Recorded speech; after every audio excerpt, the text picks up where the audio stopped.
Bismillahirrahmanirrahim. Assalamualaikum warahmatullahi wabarakatuh. Alhamdulillahilladzi arsala rasulahu bil huda wa dinil haqq liyudhhirahu 'ala dini kullihi wa kafaa billahi shahida.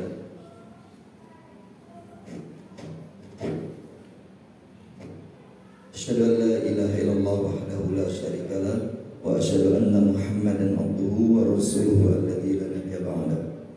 Allahumma shalli ala Muhammadin wa ala alihi wa ashabihi wa man tabi'ahum bi ihsanin ila yaumil qiyamah ba'du. Qala Allah Ta'ala fi kitabihil karim, a'udzu billahi minasy syaithanir rajim. Walillahil asmaul husna fad'uhu biha wa zarul ladzina yulhiduna fi asma'i sayajzawna ma kanu ya'malun. Qala Rasulullah sallallahu alaihi wasallam, as'aluka bikulli ismin walak sammaita bihi nafsak aw anzaltahu fi kitabak aw 'allamtahu ahadan min khalqika aw ista'tharta bihi fi ilmil ghaibi indak. Rawahu Ahmad.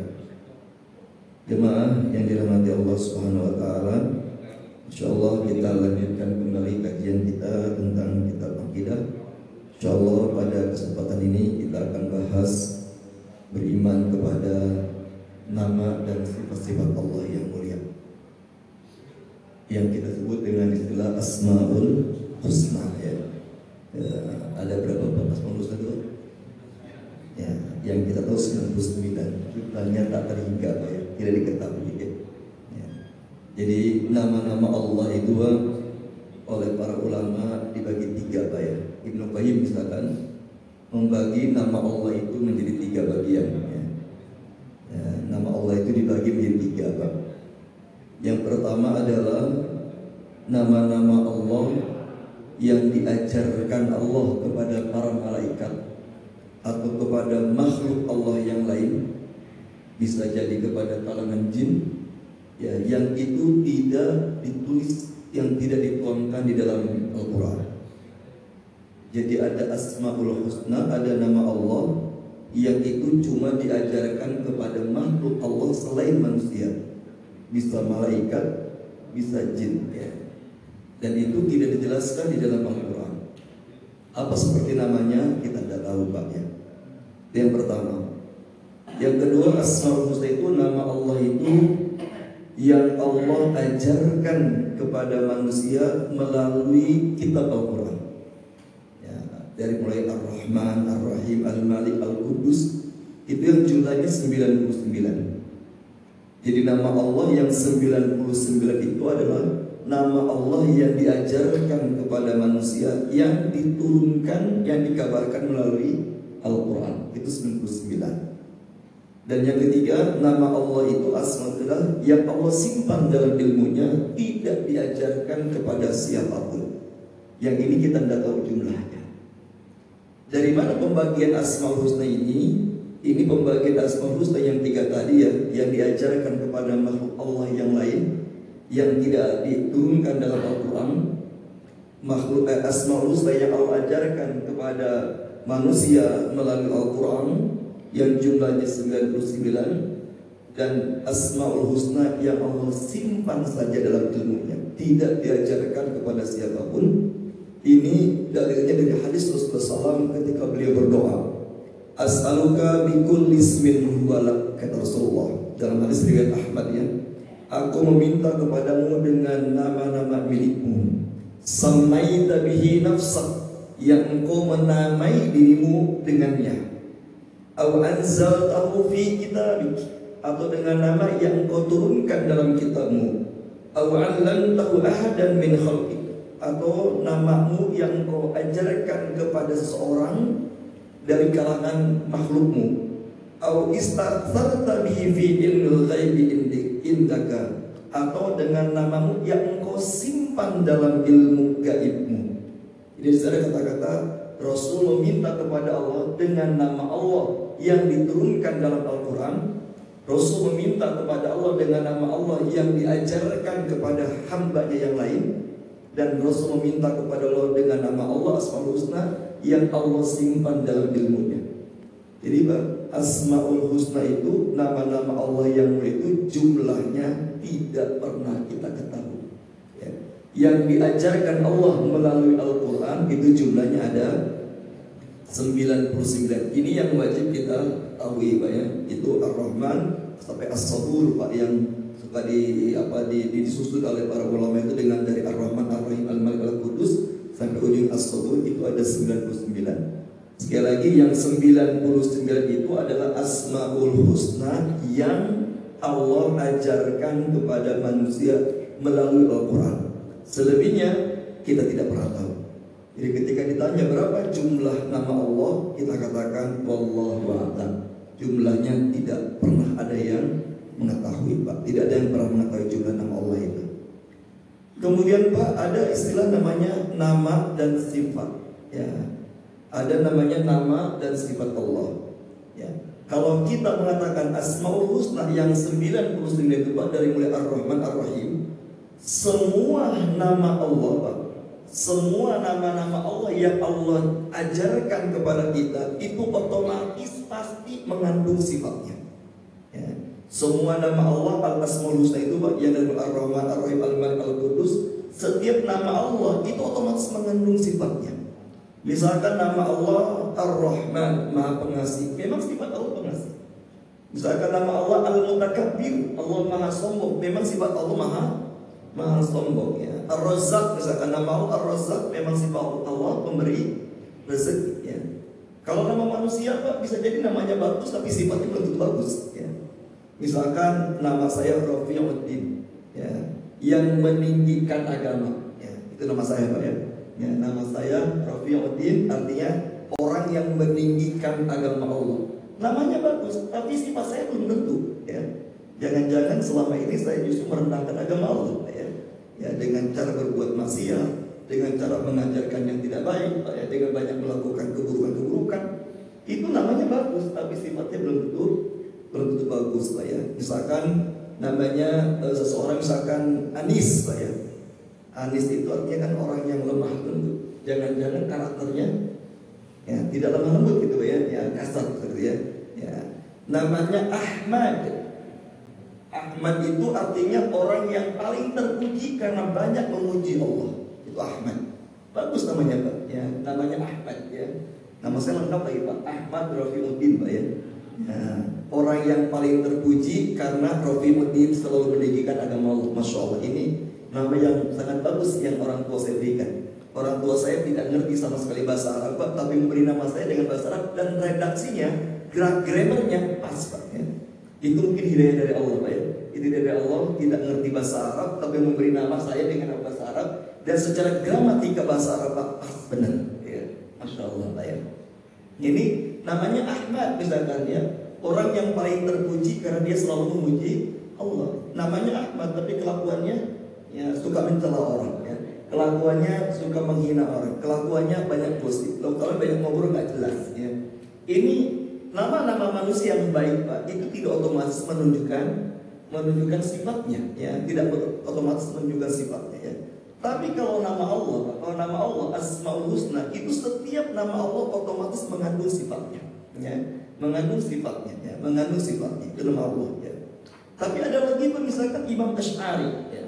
Imam Asy'ari memberi sifat Allah dengan sifat 20. Wujud, Qidam Baqa, Mukhalafatul lil Hawadis yang kemudian oleh ulama-ulama salaf ini dianggap bid'ah ya. Jadi wujud, Qidam Baqa, Mukhalafatul lil Hawadis yang kita sering kenal dengan istilah sifat 20 Pak ya, yang ini yang disusun oleh Imam Asy'ari ya. Yang kemudian oleh para ulama salafi Pak itu dianggap bahwa itu perkara yang bid'ah ya, perkara yang haram.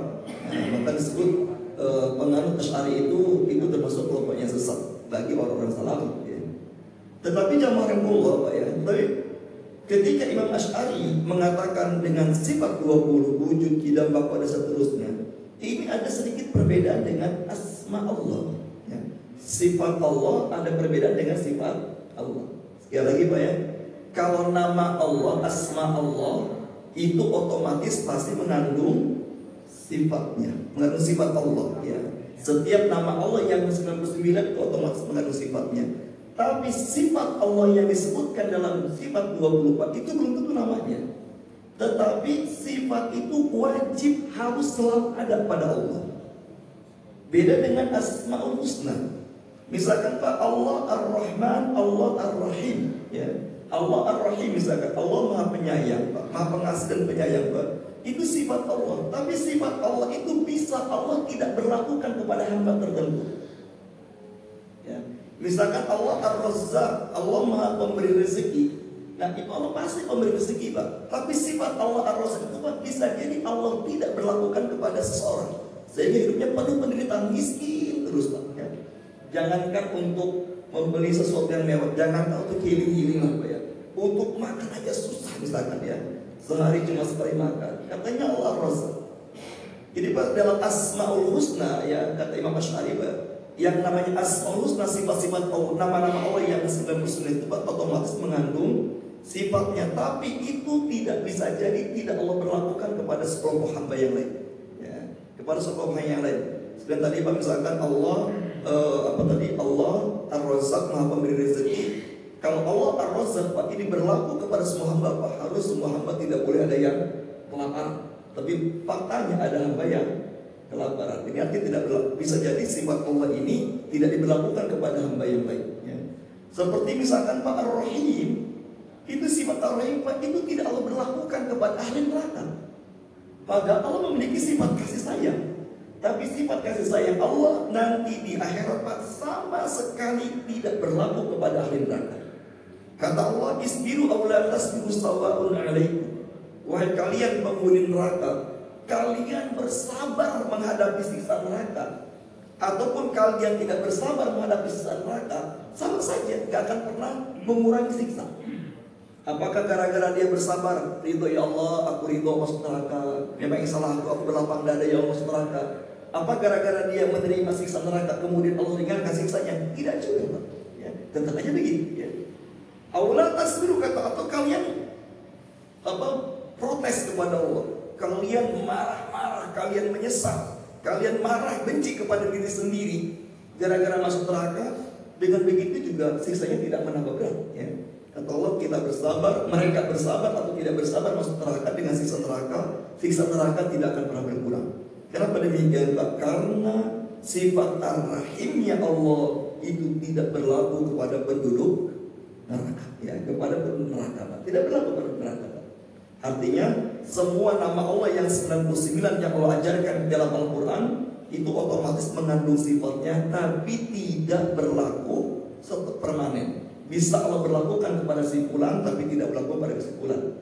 Tapi kalau sifat Allah yang 20 wujud qidam baqo, itu sifat itu wajib ada dan selamanya ada, ya. Makanya Imam Asy'ari mengatakan sifat wajib bagi Allah. Misalkan Allah wujud, Allah itu ada, maka Allah selamanya harus ada, ya. Qidam, Allah itu qidam itu apa artinya, Pak? Terdahulu, ya. Allah terdahulu, ya. Allah itu kalau kata Ali bin Abi Thalib, Allah itu ada sebelum kata ada itu ada, dan Allah tetap ada ketika kata ada sudah tidak ada, ya. Nah, jadi gitu Pak, kata Ali bin Abi Thalib, Allah itu ada sebelum kata ada, dan Allah tetap ada ketika kata ada sudah tidak ada, ya. Itu artinya Pak, tidak, ya. Baqo kekal, mukhalafatul hawadis. Makanya Marco, Pak, dari sekian banyak sifat Allah yang mulia itu, Pak, intinya adalah sifat Allah itu, Pak, satu, mukhalafatul hawadis. Allah katakan laisa kamitslihi syai'un, tidak ada yang serupa dengan Allah. Jadi sifat Allah, Pak, 100% berbeda dengan sifat makhluk walaupun nama sifatnya sama. Sekali lagi, Pak, ya. Jadi sifat Allah itu 100% berbeda dengan sifat makhluk walaupun nama sifatnya sama. Contoh apa, ya? Allah Maha mendengar. Manusia punya sifat mendengar? Manusia punya sifat mendengar, Pak. Tapi mendengarnya Allah 100% berbeda dengan mendengarnya makhluk, yang dengan makhluk. Yang satu contoh misalkan, Pak, pendengaran manusia sangat terbatas, pendengaran Allah tidak terbatas, ya. Bahkan apa yang kita bisikkan dalam hati aja Pak Allah mau dengar, ya. Kalau kita kan enggak. Allah maha melihat al-basir. Manusia juga bisa melihat Pak ya. Manusia juga bisa melihat. Tapi melihatnya Allah 100% berbeda dengan melihatnya makhluk ya. Kalau makhluk Pak, mungkin sifatnya makhluk itu melihatnya terbatas. Cuma bisa melihat yang ada di depan matanya saja. Yang di belakang mata kelihatan nggak kira-kira Pak? Tidak kelihatan ya. Saya tanya Bapak, istri Bapak hari ini gaib gak Pak saat ini? Istri Bapak gaib gak saat ini? Ya. Oh nggak usah ada di rumah ya saya. Ya lagi ngapain? Nggak tahu kita Pak ya. Lagi kita nggak tahu Pak ya. Jadi segala sesuatu yang tidak nampak dalam mata kita saat itu namanya gaib Pak. Itu namanya gaib Pak ya. Itu namanya gaib. Walaupun namanya gaib nisbi ya, selama tidak terlihat oleh mata kita. Itu gaib nisbi ya. Jadi istri kita, Pak, anak kita, cucu kita saat ini adalah gaib buat kita ya. Walaupun kita tahu istri kita sedang di rumah, kita nggak tahu Pak apa yang sedang dia lakukan. Ustaz, biasanya istri saya kalau habis maghrib tilawah baca Quran sampai isya ya. Duduknya di sebelah mana? Ya. Apakah sekarang emok, silat atau selonjor? Kita nggak tahu Pak ya. Jadi itu namanya gaib Pak ya. Sedangkan Allah Pak tidak ada yang gaib bagi Allah Subhanahu Wa Taala. Perkara akhirat gaib atau tidak Pak? Bagi Allah tidak gaib, buat kita gaib Pak ya. Jadi Allah itu 100% berbeda dengan makhluk. Sampai kemudian Pak ada terjadi perbedaan pendapat di kalangan ulama ya. Ketika mengatakan Allah di mana? Ya. Ini terjadi perbedaan pendapat. Allah mengatakan Ar-Rahmanu 'alal 'arsy istawa. Allah bersemayam di 'arsy. Ini ulama beda pendapat Pak. Yang dimaksud bersemayam itu apa? Ya. Ada yang mengatakan Allah bersemayam di 'arsy, Allah bertempat di 'arsy. Allah punya tempat namanya 'arsy Pak ya. Jadi Allah punya singgasana, kursi Allah seluas langit dan bumi. Jadi Pak Allah punya singgasana ya. Dan Allah bertempat di situ. Allah ketika tanya Allah di mana? Ya Allah bersemayam di 'arsy. Allah bertempat di 'arsy. Ini bagi yang memahami istawa itu artinya bertempat. Tapi kemudian dibantah oleh sebagian ulama yang lain. Itu istaula artinya bukan bertempat, tapi artinya menguasai. Ya, bukan bertempat. Kenapa? Karena Allah itu bebas dari butuh kepada tempat. Karena Allah itu adalah sifatnya berbeda dengan makhluk 100%, berarti istawa di situ bukan bertempat tapi menguasai. Ya. Jadi Pak di kalangan umat dia berapa Pak ya? Jadi kalau ditanya Allah di mana? Ya ada yang mengatakan Allah tidak bertempat. Allah di mana? Ada yang mengatakan Allah di 'arsy. Jadi ini Pak sampai kiamat kayaknya nggak akan pernah ketemu nih Pak pendapat ini Pak ya. Ya nggak pernah ketemu Pak ya. Jadi ketika tanya Allah di mana, ya kita katakan Allah mengatakan Allah Ar-Rahman 'alal 'arsy istawa. Kalau begitu, kalau Allah bertempat, berarti Allah bersama dengan makhluk. Sebenarnya sifat Allah itu harus 100% berbeda dengan makhluk. Kita katakan Pak, kalau ada orang mengatakan Allah di atas, ya Allah bertempat, tapi bertempatnya Allah tidak sama dengan bertempatnya makhluk. Ya, bertempatnya Allah tidak sama dengan bertempatnya makhluk Allah Subhanahu Wa Taala. Di zaman kulo Pak, saya pernah baca Bible Pak ya. Ya dulu pernah saya belajar Bible, nggak tahu di bawah pernah belajar Pak ya. Menarik Pak ya, ketika Allah menciptakan alam semesta dalam 6 masa, ya, ini dijelaskan dalam Bible Pak ya. Ketika Allah menciptakan alam semesta dengan 6 masa, dalam waktu 6 masa Pak ya, itu kemudian Allah merasa capek dan butuh istirahat. Istirahat dan capek itu sifat siapa? Sifat makhluk Pak ya. Ini jelas pelecehan kepada Allah Pak ya. Ya, Allah. Jadi Allah istirahat dulu gitu ya Pak ya. Lalu capek menciptakan alam semesta dalam 6 masa itu istirahat. Ini jelas bukan Allah. Ya. Ada lagi Pak dalam Bible dikatakan Pak, ketika Allah melemparkan Adam dan Hawa dari surga. Ya. Nanti mungkin Bapak boleh konfirmasi Pak ya kita dalam kitab Bible Pak ya. Karena saya dulu pernah belajar Kristen dulu gitu Pak ya. Nah itu lebih jelasnya Pak. Itu nanti Bapak silakan aja Bapak beli buku namanya The Choice ya, karangan Ahmad Deedat Pak. Nanti dijelaskan tuh Pak ya. Jadi hal-hal yang aneh dalam Bible itu Pak dijelaskan sama Ahmad Deedat itu namanya dalam buku The Choice. Sudah terjemahkan dengan Inggrisnya. Jadi dalam itu dikatakan Pak, ketika Allah mengeluarkan Adam dan Hawa dari surga Pak, kemudian Allah kelimpungan Pak mencari Adam dan Hawa, lupa melemparnya kemana? Lupa Allah melemparnya kemana Pak ya? Subhanallah Pak, ini Allah sangat tidak mungkin. Bahkan Pak, yang paling parah lagi Pak, yang pernah saya baca di Bible itu Pak, ya, ketika kedua putri Nabi Syuaib sedang mandi Pak, ya, maka Allah merasa tertarik melihat kemolekan tubuh dua putri Nabi Syuaib. Subhanallah, ya. Jadi Kita harus bantah Pak bahwa Allah itu sifatnya 100% berbeda dengan makhluk walaupun nama sifatnya sama. Yadullahi fawqa aydihim, kata Allah, tangan Allah di atas tangan manusia. Berarti Allah punya tangan enggak, Pak? Punya tangan. Oh, kalau gitu menyamakan Allah dengan makhluk dong.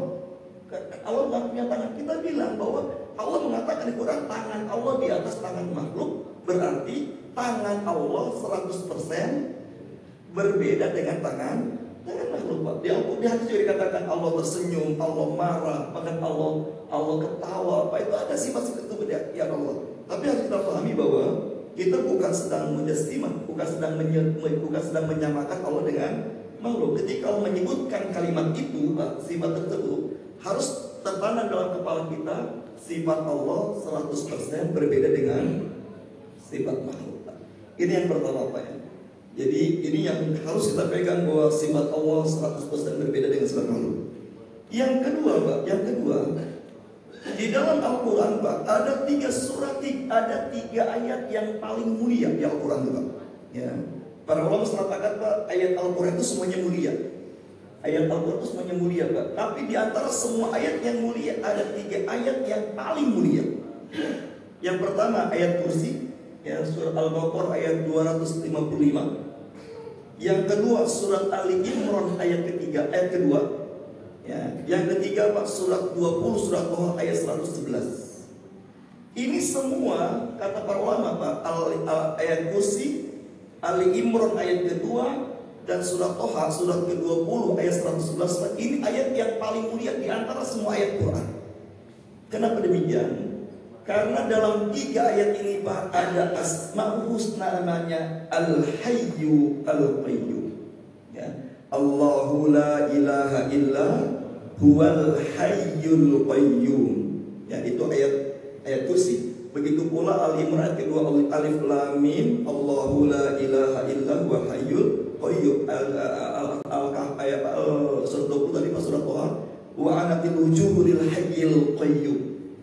Jadi kenapa ayat ini menjadi yang paling mulia? Karena kata para ulama, Pak, dalam 3 ayat ini terdapat lafaz Al-Hayyu Al-Qayyum, yang maha hidup, yang maha berdiri sendiri. Jadi semua Asmaul Husna, sifat-sifat Allah yang mulia yang Allah ajarkan dalam Al-Quran 99, dan sifat-sifat Allah yang diajarkan kepada malaikat atau yang lainnya yang kita tidak tahu, serta semua nama Allah yang Allah simpan saja dalam ilmunya, tidak diajarkan kepada siapapun, Pak. Jumlahnya yang sangat tak terhingga, itu yang banyak, Pak, ya. Itu para ulama mengatakan, Pak, muara pokok dari nama-nama Allah adalah Al-Hayyu Al-Qayyum. Jadi inti dari Asmaul Husna adalah Al-Hayyu Al-Qayyum, maha hidup, maha berdiri sendiri, Pak. Maha hidup, maha berdiri sendiri. Artinya, Pak, Allah memberi rezeki, Allah maha pengasih, Allah maha penyayang. Itu karena Allah maha hidup, Pak. Allah kemudian memenuhi semua hajat manusia. Kemudian Allah juga mengurus alam semesta. La ta'khudhuhu sinatun wala naum wala ya'uduhu hifdhuhuma. Pak, Allah tidak merasa berat untuk mengurus alam semesta karena Allah Al-Qayyum. Allah berdiri sendiri yang tidak butuh kepada makhluk. Maka jamaah Allah, Pak, ini jadi muara Asmaul Husna itu adalah Al-Hayyu Al-Qayyum. Maka sangat baik jamaah Allah kalau kita berdoa kepada Allah dengan menggunakan lafaz Al-Hayyu Al-Qayyum, Pak, ya. Makanya ayat yang paling mulia yang 3 tadi, itu alasannya kenapa yang paling mulia di antara semua ayat, karena dalam 3 ayat tersebut terdapat lafaz Asmaul Husna namanya Al-Hayyu Al-Qayyum. Masya Allah, Pak. Ada zikir pagi yang kita jangan tinggalkan, karena ini zikir pagi ini, Pak, zikir sapu jagat, Pak, ya. Kalau doa sapu jagat itu kan Rabbana atina fid dunya hasanah wa fil akhirati hasanah wa qina adzabannar, Pak. Ketika kita berdoa ini Rabbana atina fid dunya hasanah, Pak, itu mencakup semua kebaikan yang kita inginkan, itu terwakili dengan lafaz Rabbana atina fid dunya hasanah. Semua kebaikan yang kita inginkan di akhirat diringankan, dijauhkan dari siksa kubur, dibangkitkan dalam keadaan mulia, dijauhkan dari huru-hara beratnya padang mahsyar, diselamatkan melewati sirat, diselamatkan dari neraka dan dimasukkan ke surga. Itu intinya adalah wa fil akhirati hasan, ya. Bahkan para ulama mengatakan, Pak, tidak ada doa yang paling terbaik kecuali membaca doa Rabbana atina fid dunya hasanah wa fil akhirati hasanah wa qina adzabannar. Ini doa apa yang harus paling sering kita panjatkan. Ketika mengatakan Rabbana atina fid dunya hasanah, kepala kita memikirkan ingin sehat. Rabbana atina fid dunya hasanah, kepala kita memikirkan ingin dimudahkan rezeki. Itu semua ada dalam Rabbana atina fid dunya hasanah. Nah, sementara Pak, zikir sapu jagat, ya, zikir sapu jagat itu Pak adalah ya hayyu ya qayyum bi rahmatika astaghitsu aslih li sya'ni kullahu wa la takilni ila nafsi tarfat ain. Dan ini Pak sebaiknya dibaca dalam zikir pagi petang. Ya hayyu ya qayyum, wahai yang maha hidup, wahai yang maha berdiri sendiri, bi rahmatika astaghitsu, dengan rahmatmu aku beristighosah. Istighosah itu artinya apa? Mohon pertolongan Allah saat kita tak berdaya. Itu istighosah. Mungkin Bapak pernah dengar ya, ada yang namanya Pak doa istighosah. Ya, ada istighosah kubro misalkan. Istighosah itu artinya mohon pertolongan Allah saat kita tidak berdaya. Kenapa ini dibaca setiap hari pagi dan petang? Memang kita tidak pernah berdaya Pak tanpa pertolongan Allah Subhanahu wa taala. Bi rahmatika astaghitsu, dengan rahmat-Mu ya Allah aku beristighosah, selalu memohon pertolongan-Mu, ya. Terus aslih li sya'ni kullah, ya Allah perbaikilah seluruh keadaanku, ya, semua keadaanku yang aku rasa tidak baik maka perbaiki ya Allah semuanya. Ini namanya lafaz yang singkat tapi maknanya sangat luas Pak ya, maknanya sangat luas Pak ya. Namanya jawami'ul kalam. Satu-satunya manusia Pak yang diberikan hidayah oleh Allah, diberikan mujizat, namanya jawami'ul kalam. Lafaz yang singkat, kalimat yang pendek tapi maknanya sangat luas. Itu hanya Rasulullah SAW saja ya. Hanya Rasulullah Pak. Tidak ada satupun manusia yang diberikan kemampuan jawami'ul kalam. Jadi ketika kita mengatakan aslih li sya'ni kullah, ya Allah perbaikilah segala keadaanku, apapun yang kita rasa tidak baik itu tercakup dalam doa itu Pak. Kita minta diperbaiki ya. Terus yang terakhir wala takilni ila nafsi tarfat ain. Ya Allah, jangan kau bebankan satu perkara kecil apapun tanpa engkau terlibat di dalamnya walau cuma sekejap mata. Artinya Pak, kita terus meminta kepada Allah Pak, Allah 24 jam untuk terus membantu urusan kita. Kita tidak ingin Allah lepas dari kita Pak, walau cuma satu detik Pak, walau cuma sekejap mata. Satu detik saja Pak Allah lepas dari membantu kita Pak, pasti kita akan sengsara. Satu detik saja ya. Satu contoh misalkan Bapak lagi bawa mobil, gara-gara Allah lepas dari kita Pak satu detik Pak, ini bisa kecelakaan dan kita bisa cacat permanen misalnya Pak. Makanya kita mengatakan wala takilni ila nafsi tarfat ain. Ya Allah, jangan pernah Engkau biarkan aku menghadapi masalahku seorang diri tanpa Engkau terlibat walau cuma satu kejapan mata saja. Jadi kita Pak ingin Allah 24 jam terus membantu urusan kita. Tetapi jemaah Allah, ketika kita meminta itu semuanya, itu ternyata Nabi mengajarkan kepada kita sebelum meminta Pak, kita bertawasul dengan Asmaul Husna. Dan yang ternyata yang dipilih Nabi ada kalimat ya hayyu ya qayyum ya. Kita sama Allah jemaah Allah ya, sering-seringlah kita membaca zikir ya hayyu ya qayyum bi rahmatika astaghitsu ya. Jadi kalau dalam kondisi pagi zikir pagi petang itu sampai asli sya'ni kullah dan seterusnya. Tapi kalau untuk zikir harian Pak ya, kita diajarkan memperbanyak ya hayyu ya qayyum bi rahmatika astaghitsu. Ya hayyu ya qayyum bi rahmatika astaghitsu. Wahai yang maha hidup, wahai yang maha berdiri sendiri, dengan rahmatmu aku beristighosah. Aku beristighosah. Ini jamaah Allah Pak ya, ini pentingnya kita berdoa dengan menggunakan Asmaul Husna Pak ya. Karena Allah mengatakan Pak, fungsi utama dari Asmaul Husna itu adalah untuk sebagai tawasul kita dalam berdoa Pak. Ya Allah ya Razzaq, mudahkanlah rezekiku Pak. Dan ini Allah paling suka kalau kita berdoa diiringi dengan menyebutkan Asmaul Husna. Tapi nyebutkannya yang nyambung Pak ya. Ya Allah ya Razzaq, maka sembuhkanlah penyakitku. Itu nggak nyambung. Ya Allah ya Syafi' ya. Ini ya Allah ya Syafi' ya. Dekatkanlah jodohku. Itu nggak nyambung juga Pak. Jadi kalau ya Allah ya Syafi' ya minta ya Allah sembuhkan penyakit ya. Tetapi jamaah Allah tidak ada satupun dalil yang menjelaskan Pak Asmaul Husna satu lafaz Asmaul Husna dizikirkan. Ya misalkan Kok pengen dimudahkan rezeki, baca aja setiap hari 1000 kali ya Razzaq tanpa nafas ya. Ya Razzaq, ya Razzaq, ya Razzaq, ya Razzaq, itu tidak ada dalilnya Pak ya. Kalau mau ya Razzaq, mudahkan rezekiku. Ya Razzaq, dekatkan rezekiku. Ya Razzaq, ya mudahkan aku mendapatkan rezeki. Jadi tidak mengatakan ya Razzaq saja Pak ya. Tapi ya Razzaq atas asmaul husna itu dipakai perantara untuk berdoa kepada Allah Subhanahu wa taala. Karena Pak, ada beberapa orang yang dapat amalan dari gurunya, katanya kalau pengen begini baca aja ini ya. Misalkan kalau ingin istrinya menjadi istri yang baik ya, terus baca zikir diniatkan untuk melembutkan hati istri dengan kalimat ya Latif, ya Latif, ya Latif, ya Latif, ya Latif, ya Latif ya. Nah, dikejar anjing, dikejar anjing ya Pak, baca aja ya Latif, ya Latif, ya Latif, ya Latif. Ya anjingnya lemah lembut, itu gak ada dalilnya Pak ya. Nah, gak ada dalilnya Pak ya. Nah, ada lagi Pak di kampus itu Pak, oleh kejar anjing baca sumun buku enggak. Kalau lagi razia di jalan raya Pak nih, ada polisi baca aja sumun bukmun umyun bahum la yarjiun Pak ya. Ya itu enggak ada dalilnya Pak, itu enggak ada dalilnya. Ya, berdoa saja kepada Allah didahului dengan apa? Asmaul husna. Jamaah rahimakumullah, berikutnya kemudian dalam kitab ini dijelaskan bahwa ada kelompok-kelompok yang tidak memuliakan asmaul husna ya. Ada kelompok-kelompok yang tidak memuliakan nama-nama Allah Subhanahu wa taala. Contohnya yang pertama ya Pak, orang-orang yang menyimpang dari memahami asmaul husna, kata Allah, wa dzaril ladzina yalhaduna fi asma'i, maka abaikanlah, tinggalkan orang-orang yang menyimpang dari memahami asmaul husna. Salah satu bentuk penyimpangan terhadap asmaul husna adalah apa?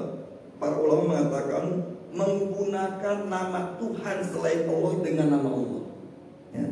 Menggunakan nama Tuhan selain Allah dengan nama Allah. Misalkan Pak, Al-Uzza ya, dulu kan orang Arab itu punya Tuhan namanya Al-Uzza. Al-Uzza itu Pak diambil dari lafaz Allah Al-Aziz ya, Al-Aziz ya. Jadi tidak boleh kita seseorang Pak itu bentuk menghina Allah adalah menggunakan nama Tuhan selain Allah, tapi dengan menggunakan asmaul husna Pak. Misalkan Al-Lata Pak, dari kata-kata Ta'ala itu Allah Maha Tinggi ya. Ya Al-Uzza dari kata-kata Al-Aziz Pak ya. Yang kedua, misalkan Pak, bentuk menghina asmaul husna adalah menamakan Allah dengan nama yang biasa dinisbatkan kepada selain Allah. Kita tidak boleh Pak memberikan nama kepada Allah di luar nama yang 99. Apalagi nama itu biasa dinisbatkan kepada makhluk.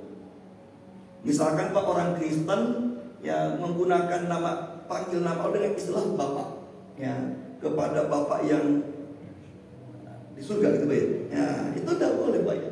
Kalau di kita Pak menggunakan nama Gusti ya, Gusti Allah ya. Ya, Gusti Allah. Itu Gusti itu kan bisa dipakaikan kepada nama makhluk Pak ya. Jadi tidak boleh Pak ya.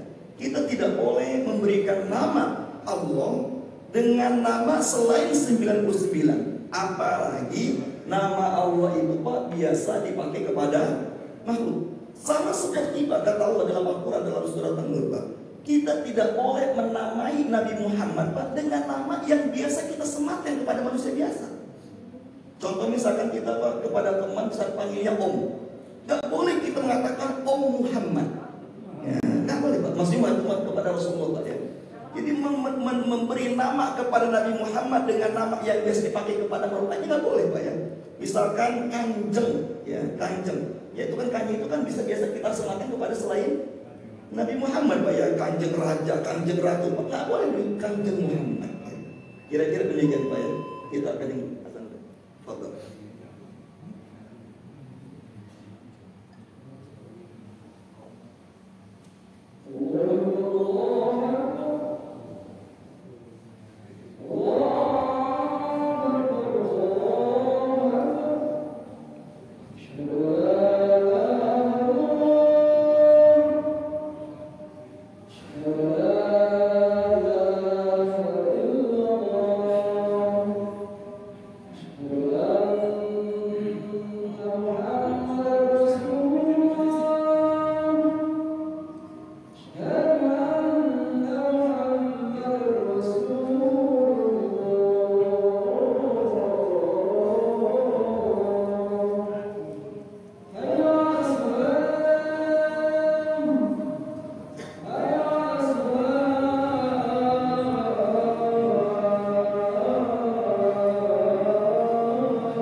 Baik Pak, kita lanjutkan. Ya, yang kedua tadi Pak ya. Jadi kita tidak boleh menamai Allah dengan nama-nama di luar Asmaul Husna Pak. Nggak boleh Pak ya. Cukupkan saja memanggil Allah dengan nama-nama yang sudah Allah ajarkan yang 99. Apalagi kita menamai Allah Pak dengan nama-nama yang biasa dinisbatkan kepada makhluk Pak ya. Seperti Bapa ya. Seperti Bapa ya. Kepada Bapa yang di atas itu tidak boleh Pak ya. Yang berikutnya yang ketiga, kita tidak boleh Pak mensifati Allah dengan sifat-sifat yang buruk ya. Dengan sifat-sifat yang buruk. Mensifati Allah dengan sifat yang baik saja Pak. Kalau tidak Allah ajarkan tidak boleh ya. Apalagi mensifati Allah dengan sifat yang buruk. Contohnya misalkan pada Al-Quran, innallaha fakirun, Allah itu miskin. Kemudian orang-orang Yahudi mengatakan yadullahi maghlulah, tangan Allah terbelenggu. Jadi nggak boleh Pak. Kita misalkan Allah tidak mengabulkan doa saya. Ini namanya Pak menghina Allah ya. Ini namanya menghina Allah. Kita menisbatkan sifat buruk kepada Allah. Allah tidak adil kalau begitu ya. Ini apa sih maksudnya Allah menjadikan si fulan jadi penguasa? Nggak betul itu. Nah, nggak boleh Pak ya. Itu nggak boleh Pak ya. Itu nggak boleh Pak ya. Jadi kita menisbatkan, memprotes sifat-sifat atau perbuatan-perbuatan buruk kepada Allah Subhanahu wa taala. Ini haram. Ini dosa besar Pak ya. Ini kan musuh ada orang gitu ya Allah, mungkin Allah sudah tidak peduli kepada aku. Mungkin Allah sudah tidak berkehendak mengabulkan doaku ya. Ya, mungkin Allah tidak akan lagi memaafkan kesalahanku. Itu haram Pak. Tidak boleh Pak ya. Itu tidak boleh Pak ya. Apalagi mengatakan Allah tidak adil ya. Yang kaya makin kaya, yang miskin makin miskin. Allah tidak adil. Ini Pak, ini kalimat-kalimat ini Pak, ini kalimat kufur dan kalimat syirik ya. Ini kalimat syirik. Jadi jangan pernah kita menisbatkan sifat buruk kepada Allah. Makanya Pak, seluruh makhluk Allah, kata Allah dalam surah 17 ayat 44, Pak, seluruh makhluk Allah di muka bumi ini ya, di alam semesta ini Pak, di bumi dan di langit dan di antara keduanya Pak, selain jin dan manusia, seluruh makhluk Allah selain jin dan manusia 24 jam mereka tidak pernah berhenti bertasbih. Subhanallah. Apa makna subhanallah Pak? Yang kita tahu kan subhanallah Allah maha suci Allah. Arti sebenarnya dari kalimat subhanallah adalah subhanallah Allah sempurna semua sifat baiknya dan Allah terbebas dari sifat buruk. Itu maksudnya subhanallah. Makanya ketika kita mendengar Allah dicela, ketika mendengar Allah dihina, kita tidak perlu marah. Cukup kita katakan subhanallah saja. Allah terbebas dari sifat-sifat buruk yang kau nisbatkan ya. Begitu pula ketika kita dicela orang Pak. Ketika kita dicela orang Pak ya, dasar kamu misalkan aham gitu ya, dicela orang Pak ya. Kata Allah dalam surat Al-Hijr Pak, ketika kita dicela orang dengan kata-kata yang menyakitkan, cukup kalimat subhanallah ya. Taufik kamu jelek, subhanallah ya. Kita katakan saya makhluk yang banyak keburukan, tapi kita akan subhanallah, Allah yang menciptakan saya bebas dari sifat-sifat buruk. Jadi ketika kita dicela orang, ketika dihina orang, tidak usah protes, tidak usah marah, cukup katakan subhanallah. Walaqad na'lamu annaka yadhiqu sadruka bima yaqulun fasabbih bihamdi rabbik wa kum minas sajidin. Kata Allah, Muhammad, sungguh aku tahu kata Allah, engkau sakit hati gara-gara dicela, dihina oleh orang-orang kafir dengan kalimat-kalimat buruk. Jadi Pak, ternyata Rasulullah Pak secara pribadi sebagai manusia pernah sakit hati juga Pak. Ya, sebagai manusia Pak. Tapi sakit hatinya Rasulullah tidak pernah terekspresi karena Nabi Muhammad Pak setiap dicela orang beliau mengatakan subhanallah ya. Subhanallah Pak. Kita katakan saya makhluk Allah yang banyak keburukannya, tapi Allah yang menciptakan saya bebas dari sifat-sifat buruk Pak. Dia mencela kita, kita memuji Allah. Makanya sekali lagi Pak, di antara bentuk mencela Allah, menghinakan Allah atau tidak mengagungkan Allah dengan kalimat kita menisbatkan sifat buruk kepada Allah Subhanahu wa taala. Yang terakhir, yang keempat, di antara bentuk mencela Allah adalah kita tidak meyakini sifat Allah, nama Allah mengandung sifat yang baik. Ya, seperti orang-orang Jahmiyah mengatakan nama Allah Ar-Rahman, ya memang namanya saja tidak mengandung sifat yang penyayang. Ya. Jadi kalau kita mengatakan pasal tadi di awal katakan semua nama Allah yang 99 yang Allah ajarkan kepada kita itu otomatis mengandung sifat yang baik, dan kita tidak boleh tolak Pak. Semua nama-nama Allah itu otomatis mengandung sifatnya. Satu nama Allah saja Pak kita tolak, maka sama dengan kita menolak seluruh nama-nama Allah, Pak, itu berarti kita rusak iman kita kepada Allah Subhanahu wa taala ya. Nah, sekali lagi jamaah Allah, Pak ya, yang paling sering terjadi di kalangan masyarakat adalah kita banyak orang yang sering menisbatkan sifat buruk kepada Allah Subhanahu wa taala. Maka kita tidak perlu, Pak, mempertanyakan kenapa Allah berbuat apa ya. Ya, nggak perlu mempertanyakan kenapa Allah berbuat apa. Karena setiap perbuatan Allah pasti mengandung kebaikan untuk makhluk, Pak. Tidak ada perbuatan Allah mengandung keburukan, tidak ada, Pak. Allah memberikan sakit kepada kita, terus bertanya, ya Allah, dosa apa saya buat sakit begini ya? Itu kalimat sombong, Pak. Ya Allah, ini dosa apa lagi saya, ya Allah, kok musibah kok bertubi-tubi? Itu kalimat sombong. Seolah-olah kita merasa tidak punya dosa. Akui saja ini jelas musibah terjadi karena kesalahan kita, karena dosa kita. Wa ma asabaka min musibatin fa bima kasabat aydikum. Setiap musibah yang menimpa kepadamu itu berkat dari dosamu, kata Allah. Jadi kalau kita dapat keburukan, nggak usah nanya, ya Allah, dosa apa lagi ini ya Allah, ya kesalahan apa lagi ya Allah, kok musibah berarti nggak usah. Itu kalimat sombong. Jelas keburukan terjadi kepada kita itu akibat kesalahan kita. Cukup kita beristighfar, cukup kita memperbaiki diri, tidak usah mempertanyakan perbuatan Allah Subhanahu wa taala. Kira-kira demikian jamaah Allah. Insyaallah pada pertemuan yang akan datang kita akan bahas bagaimana bentuk memuliakan Asmaul Husna. Ya, kalau tadi kan bentuk merendahkan Asmaul Husna dengan 4 tadi Pak ya, memberikan nama Allah kepada Tuhan selain Allah, kemudian menyebut Allah dengan nama-nama yang biasa dinisbatkan kepada makhluk ya, seperti Gusti Allah, Pak, itu kalimat yang tidak pantas. Allah saja ya, gak usah pakai kata-kata Gusti, Pak. Allah saja. Tidak ada Asmaul Husna namanya Gusti, Pak ya. Jadi kita tidak perlu menambah nama Asmaul Husna, Pak. Yang ketiga, mensifati Allah dengan sifat-sifat yang buruk, Pak, itu juga haram, tidak boleh. Yang keempat, Pak, kita menolak nama Allah mengandung sifatnya. Ini yang dijelaskan oleh kitab ini, Pak, di antara bentuk merendahkan Allah Subhanahu wa taala.